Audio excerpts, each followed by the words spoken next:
শিশু পাচারের সন্দেহে এক অজ্ঞাত পরিচয় যুবককে ঘিরে ধরে মারধর করে স্থানীয় বাসিন্দারা। ঘটনাটি ঘটে তেলিয়ামুড়া থানার অন্তর্গত ইচারবিলের ঘোলখড়িয়া এলাকায়। ঘটনাকে কেন্দ্র করে মুহূর্তে উত্তেজনা ছড়িয়ে পড়ে গোটা এলাকায়। স্থানীয় সূত্রের দাবি, ওই যুবককে শিশুদের সাথে সন্দেহজনকভাবে কথা বলতে দেখা যায়। এরপরেই জনতার মধ্যে সন্দেহ তৈরি হয় এবং ক্ষুব্ধ বাসিন্দারা তাকে ধরে রাস্তায় ফেলে বেধড়ক মারধর শুরু করে। গুরুতর আহত অবস্থায় মাটিতে লুটিয়ে পড়েন এই ব্যক্তি। খবর পেয়ে দ্রুত ঘটনাস্থলে পৌঁছে তেলিয়ামুড়া থানার পুলিশ পরিস্থিতি নিয়ন্ত্রণে আনে এবং আহত যুবককে উদ্ধার করে তেলিয়ামুড়া মহকুমা হাসপাতালে পাঠায়।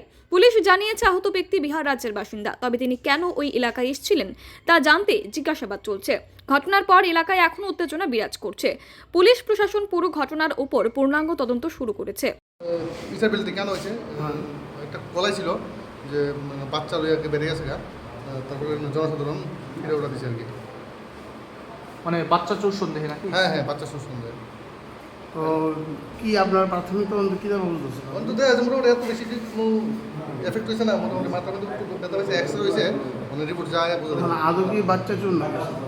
ওপরে তো কী করবো, আমরা তো কি আর যেটা কলাই সেটা দিয়ে গেলাম আর কি, মানে পরে তদন্তর পরে বোঝা যাবে কী হয়ে। হিসাবে কোন জায়গা থেকে? এটা হিসাবিল বাট্টার সময়টা একটু আগে। নামটা পাওয়া গেছে না? নাম তো বিনোদ না কি বললো এখন, কিন্তু পুরো নাম জানি না কোনো।